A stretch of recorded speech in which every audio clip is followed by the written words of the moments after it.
हम जो करते हैं अच्छा करते हैं, ये भ्रम है। लेकिन एक प्रश्न और,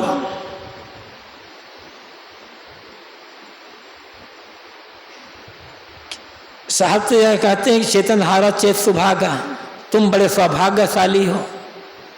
बड़े सौभाग्य से अनेक जन्मों के पुण्य कर्मों का उदय होने पर हमें ये सुंदर मानव जीवन मिला है, और जो कर रहे हैं बढ़िया ही कर रहे हैं। तो अकेले में बैठकर अपने आप से ये पूछें, जो कर रहा हूं मैं बढ़िया कर रहा हूं, क्या इससे मुझे पूर्ण कल्याण की प्राप्ति हो जाएगी? देखिए संत गुरुजन कहते हैं कि मोक्ष हो जाएगा। क्या अंदर गवाही दे रहा है मन की, निश्चित है ये जीवन मेरा, ये शरीर मेरा आखिरी शरीर होगा, अब पुनः मुझे शरीर धारण नहीं करना पड़ेगा। क्या गवाही दे रहा है मन? और छोड़ दो इस बात को। यदि मन में से संतोषजनक उत्तर नहीं आ रहा है कि नहीं, कि मुझे मोक्ष मिल ही जाएगा, ऐसा उत्तर नहीं है, संदेह है मन में, नहीं मोक्ष तो शायद नहीं मिल सकता, खैर कोई बात नहीं है। लेकिन फिर अपने आप से पूछिए कि आज जो मेरा व्यवहार है, जो मेरा कर्म है, मन की जो दशा है,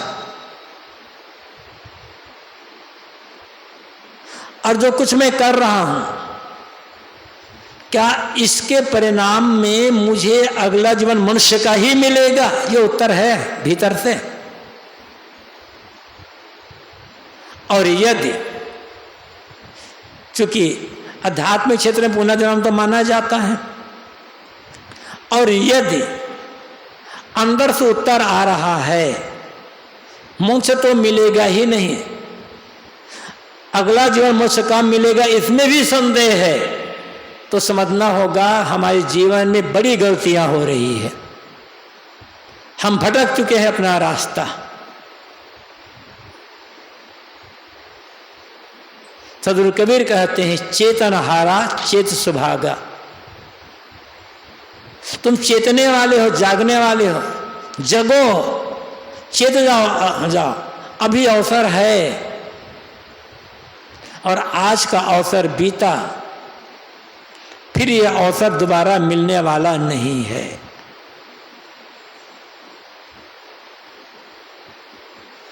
क्योंकि कल क्या होगा पता नहीं है।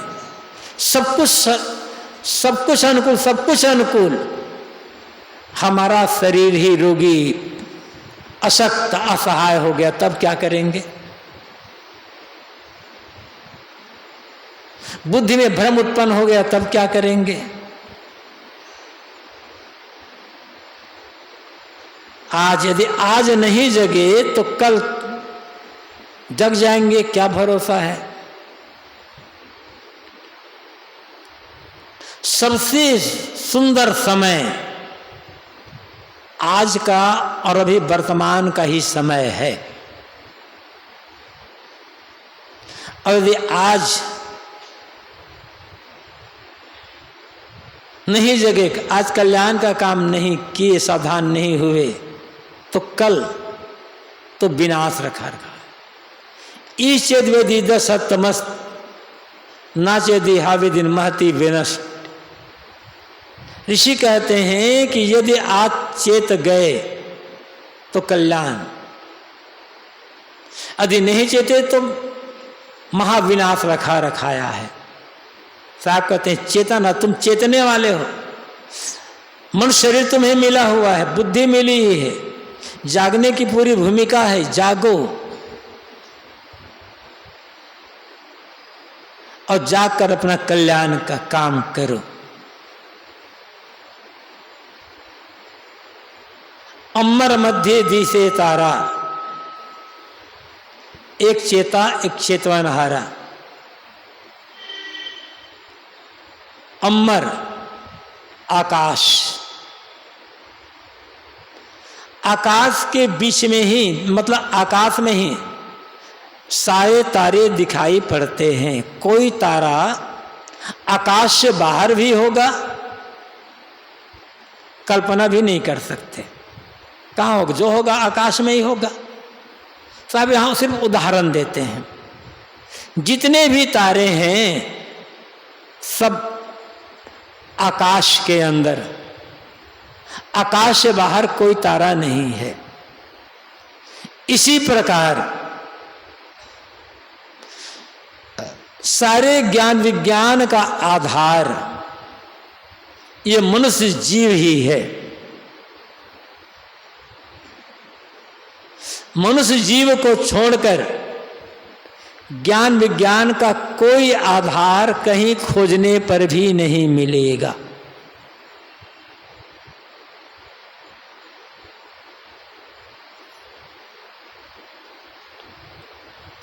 जितने किताबें हैं,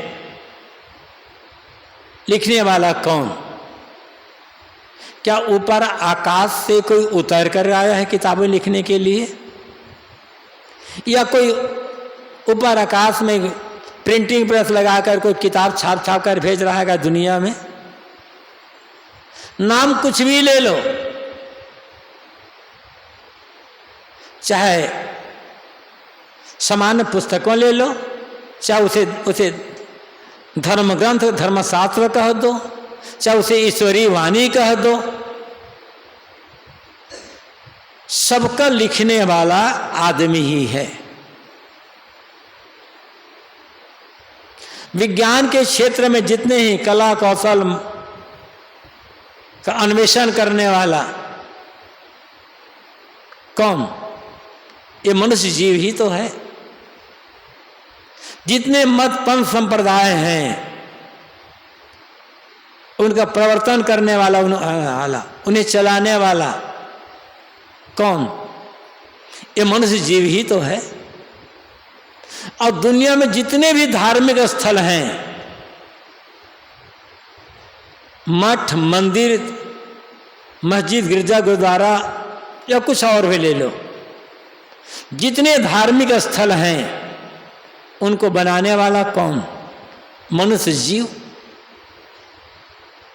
और जितने देवी देवता आदि हैं उनकी कल्पना करने वाला कौन? मनुष्य जीव।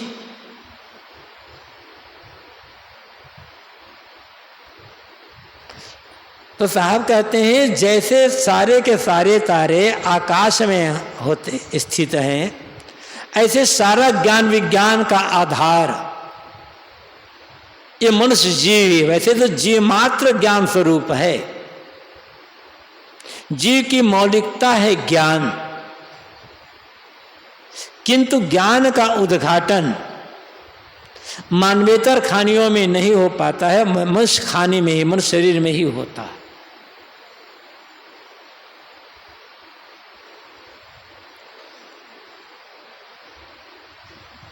लेकिन भूल क्या होती है?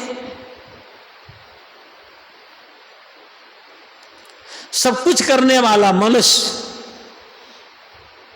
और सब कुछ करने के पश्चात श्रेय किसको दिया जाता है? भैया ऊपर वाला की कृपा से यह सब हुआ है। तो बिगड़ता किसी कृपा से होता है? फिर जो अच्छा अच्छा हो रहा है सब ऊपर वाले की कृपा से, तो जो बुरा बुरा हो रहा है वो किसकी कृपा से हो रहा है? फिर वो भी ऊपर वाले की कृपा होगी। आदमी करता अपना है और श्रेय दे देता है ऊपर वाले को। ऊपर वाला उसे भी बनाने वाला ये नीचे वाला ही है। ये नीचे वाला धरती पर रहने वाला मनुष्य, यदि मनुष्य ना हो धरती पर तो दुनिया में कोई भी ऊपर वाला नहीं रहेगा। सारे ऊपर वाले उनको जन्म देने वाला, उनको पालने पोसने वाला और उनको जिला करके रखने वाला ये मनुष्य ही है बस।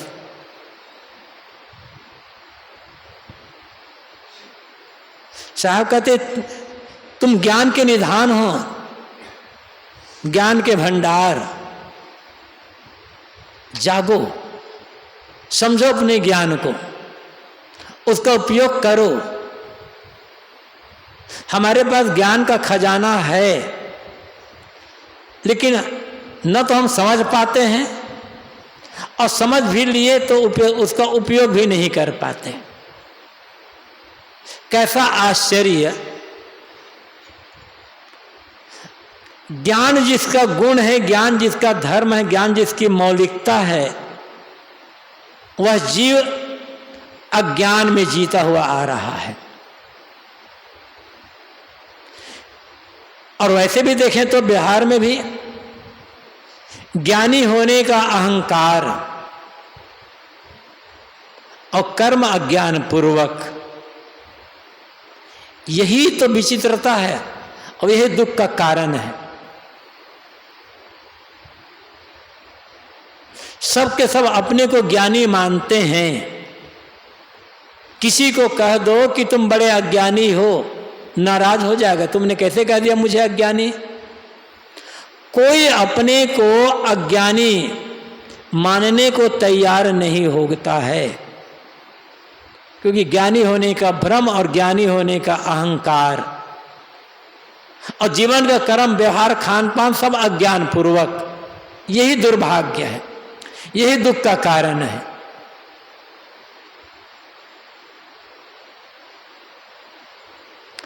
जब तक अपना यह अज्ञान समझ में नहीं आएगा और अपने स्वरूप का सही ज्ञान नहीं होगा, तब तक ऐसे भटकाव चलता रहेगा। साहब कहते हैं तुम ज्ञान का निधान बाहर कहाँ खोज रहे हो? ज्ञान का भंडार, ज्ञान का निधान तो तुम स्वयं ही हो। तुमसे अलग कोई ज्ञान भंडार कहीं बाहर है नहीं। यदि है भी तो तुम्हारा जैसा कोई इंसान ही है। सभी जीव मूलतः ज्ञान स्वरूप हैं, लेकिन मनुष्य में, शरीर में ज्ञान का उद्घाटन होता है। फर्क क्या होता है? एक चेता, एक चेतवनहारा। एक चेताने वाला होता है, एक चेतने वाला होता है। एक जगाने वाला और एक जगने वाला। जो चेताने वाला है, जगाने वाला, उसे गुरु कहा जाता है। और जिसे चेतना है, जगना है, उसे शिष्य कहा जाता है। बस फर्क कितना है? मौलिक रूप में सभी मनुष्य बराबर है। जिन्होंने ज्ञान को उद्घाटन कर लिया, जिन्होंने अपने आप को समझ लिया, मोह माया का त्याग कर दिया। ज्ञान का अर्थ ही है मन से मोह का छूटना। ज्ञान का अर्थ ही है मन में किसी प्रकार माया का भ्रम, माया का अंधकार न रहना।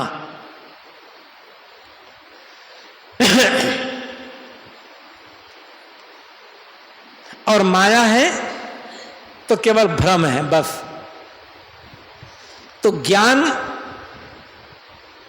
का अर्थ मोह माया से ऊपर उड़ जाना। जो मोह माया से ऊपर उठ गया वो गुरु,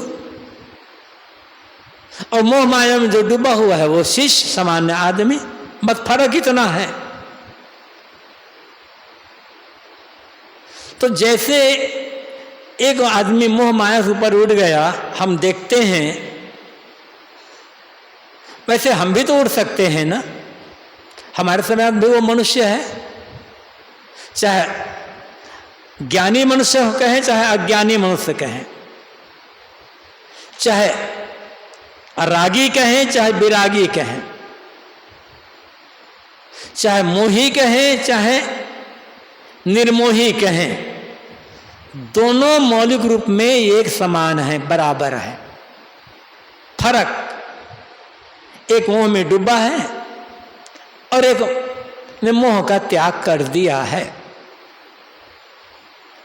ऋग्वेद में एक बड़ा सुंदर मंत्र आता है, उसको इस बात को उस मंत्र में बड़े अच्छे ढंग से बताया गया है। द्वा सुपर्णा सयुजा सखाया समानम वृक्षे पर सस्व जाते तयोरन्य पिपलम स्वाद्वत्य अनन्य अस्नो अभिचाकशीति। सुंदर पंख वाले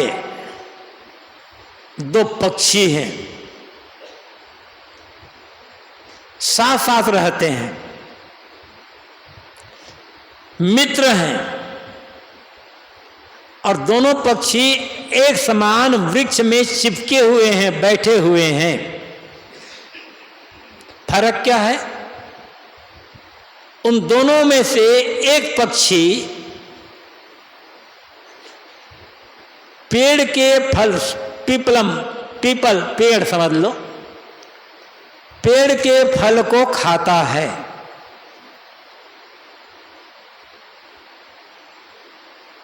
और दूसरा अनफलन अन्यो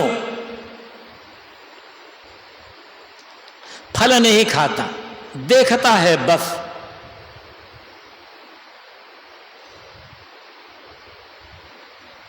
इसके पूरक में, इस मंत्र के पूरक में मुंडक उपनिषद में एक और मंत्र बनाया गया है। समाने वृक्षे पुरुषो निमग्नो अनिशया सोचति मोहयमाना दुष्टम यदा पश्यतन मिशमस्त महिमान वीति वीत शोका। वो देखता है समाने वृक्ष, एक समाने वृक्ष पर बैठा पुरुष देखता है कि मैं शोकित हूं, मोहित हूं। समाने पुरुषों निमग्नो अनिश, असमर्थ हूं, अपने को मैं असमर्थ महसूस कर रहा हूं, शोक में डूबा हूं, चिंता में डूबा हुआ। लेकिन ये सामने वाला न इसे कोई चिंता है, न कोई न है, न इसे कोई दुख है, न कोई पीड़ा है। ये तो ईश है, समर्थ दिखाई पड़ रहा है, सुखी दिखाई पड़ रहा है। क्यों? समझ लेता है कि ये पेड़ के फल को नहीं खा रहा है, इसलिए सुखी है, निश्चिंत है, और मैं फल खा रहा हूं इसलिए मैं दुखी हूं, चिंतित हूं। तो समानम वृक्ष द्वासुपना सजा सखाया, समानम वृक्ष, समान वृक्ष। रागी और विरागी दोनों का शरीर एक बराबर है। रागी विरागी के शरीर में कोई अंतर नहीं है, सखा है, दोनों मित्र हैं, साथ साथ रहते हैं, चाहे संसार का हो चाहे शरीर का हो। उसी संसार में रागी रहते हैं, इसी संसार में विरागी रहते हैं। शरीर दोनों का एक समान है, लेकिन एक संसार का फल खाता है, संसार के भोगों में डूब जाता है, भोगों का आनंद लेना चाहता है। तो जितना आनंद लेना चाहता है उसमें डूबता चला गया, फिर क्या हो जाता है? अनिश, असमर्थ। जितना भोगों की आसक्ति बढ़ती जाएगी उतना ही आदमी असमर्थ, अनिश, विवश होता चला जाएगा। चिंता, शोक, दुख में डूबता चला जाएगा, और जो फल नहीं खाएगा अभिचाक्षी थी, केवल दृष्टा रहता है, भोगों में डूबता नहीं है, देखता है, देख करके छोड़ देता है, दृष्टा बन जाता है। इसलिए वो ईश, समर्थ हो जाता है, दुख पीड़ा से रहित हो जाता है। तो जो रागी व्यक्ति है, जो अपने को असमर्थ महसूस कर रहा है, वो जब देखता है कि जैसे मैं मनुष्य हूं वैसे ये भी मनुष्य है, इसे तो कोई चिंता नहीं है, इसे तो कोई दुखी नहीं है, ये तो हमेशा मुस्कुराता रहता, हंसता रहता है, क्यों? विचार करता है। तब पता चलता है कि ये दुनिया के भोगों में आसक्त नहीं है, देखकर उन्हें केवल दृष्टा रह जाता है। और मैं आसक्त हूं, फर्क इस दोनों इसलिए होता है, ऐसा समझ करके वो भी धीरे धीरे आसक्ति छोड़ देता है, वो भी फिर समर्थ ईश्वर हो जाता है, महान हो जाता है। अंतर इतना है, रागी और विरागी में मौलिक रूप में कोई अंतर नहीं है। अंतर जो है मन की स्थिति में, समझ में है।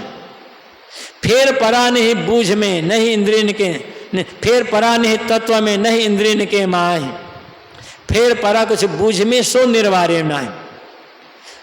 उन्हीं मिट्टी पानी आग हवा से ज्ञानी आदमी का, संत का शरीर बना है, और उन्हीं मिट्टी पानी आदमी से अज्ञानी का और संसारी व्यक्ति का शरीर बना हुआ है। ज्ञानी और अज्ञानी के शरीर में लगे हुए जो तत्व हैं उनमें अंतर नहीं है, और दोनों की इंद्रियां आंख, नाक, कान, जीभ, हाथ, पैर आदि एक बराबर है। तो ज्ञानी और अज्ञानी, संसारी और संत सन्यासी, दोनों जीवन में इतना अंतर क्यों हो गया? बूझ में, समझ में अंतर आया। एक ने अपनी समझ को ठीक कर लिया, वो सन्यासी हो गया, विरागी हो गया, सुखी, शांत, संतुष्ट हो गया। एक अभी की समझ में भ्रम है, इसलिए वो संसारी हो गया, रागी भोगी और दुखी हो गया। तो साहब कहते हैं कि एक चेता एक चेतवन हारा, एक चेतने वाला, सभी है तो सभी जीव बराबर, लेकिन एक चेताने वाला और एक चेतने वाला। जो चेताने वाला है उन्हें गुरु कहा जाता है, और जिन्हें चेतना है, जगना है, अभी ऊपर उठना है, उन्हें शिष्य कहा जाता है। फर्क इतना है। इसलिए यहां पर एक संदेश छिपा हुआ है कबीर साहब का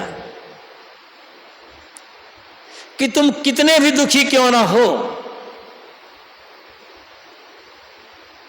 कितने भी तुम्हारा मन रागने में डूबा क्यों ना हो, तुम ऊपर उठ सकते। देखो तुम्हारे सामने आदर्श है, वो भी तुम्हारे समान मनुष्य है, कभी वो भी डूबा हुआ था, कभी वो भी तुम्हारे समान दुखी था, लेकिन आज वो दुख से मुक्त हो गए। जब वो मुक्त हो सकता है दुखों से, तो तुम भी हो सकते हो। इस संदेश एक है इस पंक्ति में, बस उन्हीं का अनुकरण करना होगा हमको। वैसे धीरे धीरे हम भी वैसे बन जाएंगे। इसलिए किसी भी व्यक्ति को साहसहीन नहीं होना, साहस नहीं खोना है, हिम्मत नहीं हारना है। जहां हैं, जिस स्थिति में खड़े हैं, धीरे धीरे ऊपर चढ़ने का प्रयास करते हैं। चढ़ते हैं, थोड़ा थोड़ा ही चढ़ें, चढ़ते रहें, एक दिन वहां तक पूरा ऊपर चढ़ जाएंगे। मुझे चढ़ना है, मुझे शिखर पर पहुंचना है, ये दृढ़ निश्चय रखना होगा। अब फिर निश्चय के साथ करना होगा पुरुषार्थ, प्रयत्न। दृढ़ निश्चयता हो और प्रयत्न हो, फिर असफलता की कोई बात ही नहीं होगी।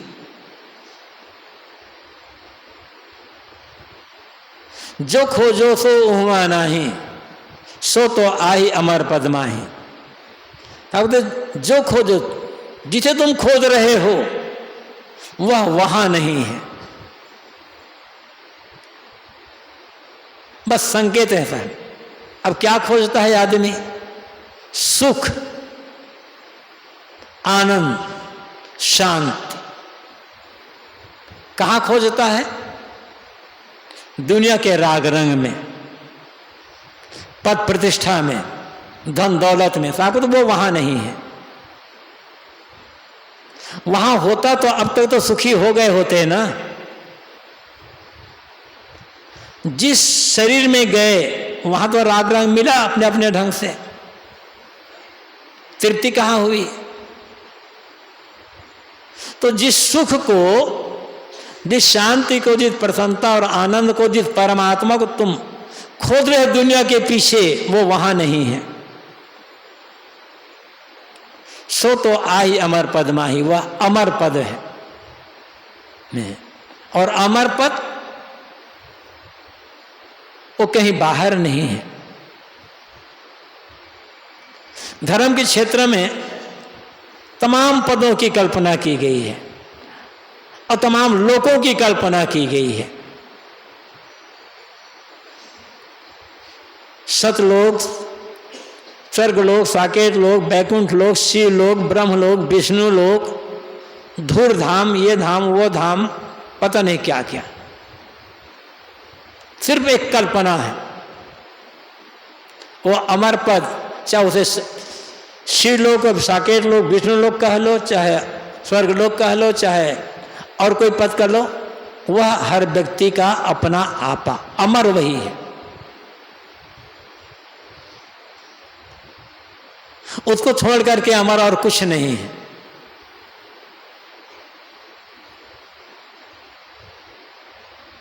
शाकत वो तुम्हारे भीतर है, सीधी बात कहें तो। जिसको खोद रहे हो, सुख और परमात्मा को, वो बाहर कहीं नहीं है, वह तुम्हारे भीतर है, तुम्हारा अस्तित्व ही है। सदगुरु कबीर का ये संदेश है।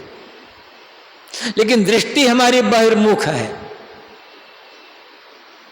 इसलिए हम निरंतर दौड़ते हैं बाहर, और बाहर जो मिलता है पकड़ने की कोशिश करते हैं कि इसमें सुख होगा, इसमें सुख होगा, उसमें सुख होगा, लेकिन है नहीं। फर्क इतना है, दुनिया का कोई भोग शेमल के फूल के समान है और कोई पलाश के फूल के समान है। शेमल का फूल भी बड़े बड़े और लाल लाल, पलाश का फूल भी वैसे लाल लाल, अंत में दोनों नीरस। दोनों फल भी आते हैं, वो भी बेस्वाद। और कुछ खा करके पेट भर भी लिया जाए, ऐसा भी कुछ नहीं है। न शेमल के फल में जो कुछ है उसे खाया जा सकता है, न पलाश के फल में जो कुछ गुदा वो भी उसे खाया जा सकता है। देखने में आकर्षक और नीरस, बेस्वाद, खाली। लेकिन ब्रह्म जैसे हर साल सुग्गा शेमल के फूल का सेवन करता है और हर साल ठगाता, हर साल पछताता है, ऐसे ही हम दशा हमारी है। साहब कहते हैं जो खोजो तो वहां, जैसे खोदते वो वहां नहीं है। मतलब तुम्हारा लक्ष्य, तुम्हारा प्राप्तव्य, तुम्हारे सुख का धाम बाहर कहीं नहीं है। सो तो आई अमर पद माही, वह अमर पद में है। और अमर पद हर व्यक्ति का अपना अस्तित्व, अपना आपा, अपनी चेतना ही है। अपनी चेतना को छोड़कर बाहर कोई भटकेगा, निराशा हाथ लगेगी और खालीपन हाथ लगेगा। अमर पद में लौट गए, अपने आप में लौट गए, स्थिरता वहां है, तृप्ति, संतुष्टि वहां पर है। कहीं कबीर पद बूझे सोई, मुख हृदय जाके एक हुए। लेकिन इस अमर पद को, इस आत्मस्तित्व को, आत्मतृप्ति को वो समझेगा जिसके मुख और हृदय में एक जैसी बात होगी, अर्थात जिसकी कथनी और करनी में एक रूपता होगी, वह समझिएगा। कथनी कुछ और, करनी कुछ और, कभी उसका अनुभव नहीं हो सकता है बस। और हमारी दशा ऐसे ही होती है, मुख में ज्ञान की बात और हृदय में विषय वासना। तो अनुभव कहां से होगा?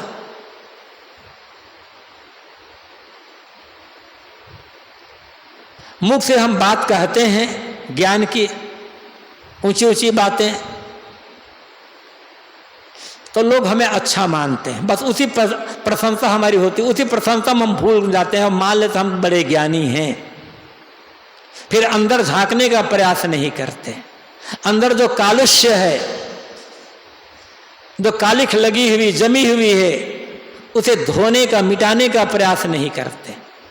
इसलिए जिंदगी भर ज्ञान की चर्चा करते हुए, ज्ञान की बातें कहते पढ़ते सुनते हुए भी रह जाते हैं खाली के खाली, उदास के उदास, क्योंकि मुख में और हृदय में अलग अलग बातें हैं। साहब कहते हैं मुख और हृदय में जब एक जैसी बात होगी, कथनी करनी और रहने की एकता जब हो जाएगी, तब उस अमर पद की बात समझ में आएगी, तब अंतरात्मा समझ में आएगी, तभी भटकाव दूर होगा। जो हम पढ़ते हैं, जो हम कहते हैं, दूसरों को बताते हैं, उसका हमें अपने जीवन में प्रयोग करना होगा। अपने जीवन को ही हमें प्रयोगशाला बनाना होगा। जब तक प्रयोग धर्मी जीवन नहीं होगा, तब तक ज्ञान की बातें हवा में उड़ती चली जाएगी, और जैसे हम खाली हाथ आए दुखी, वैसे खाली हाथ से चले जाएंगे रोते पछताते। सदगुरु कबीर कहते हैं जागो, अभी भी समय है, अपनी कथनी के अनुरूप ही अपनी करनी और रहनी बना लो। जिनकी कथनी करनी रहनी में एकता हो गई, वही तो संत है, वो है, वही तो ज्ञानी है, और उन्होंने ही मानव जीवन पाने का सौभाग्य फलीभूत किया। उनका जीवन ही कहना चाहिए सब उसी का सच्चा सौभाग्य हुआ। हम तो सौभाग्य और दुर्भाग्य में बदल रहे हैं, अब बदल चुके हैं, किंतु अभी भी समय है इस दुर्भाग्य को मिटा करके पुनः सौभाग्य में जीने का। सद्गुरु संतों का हमारे लिए यही संदेश है। समय पूरा होने वाला है, 2-3 मिनट बाकी है, लेकिन फिर भी 5 मिनट बैठें, बत्ती बुझा दिया जाए।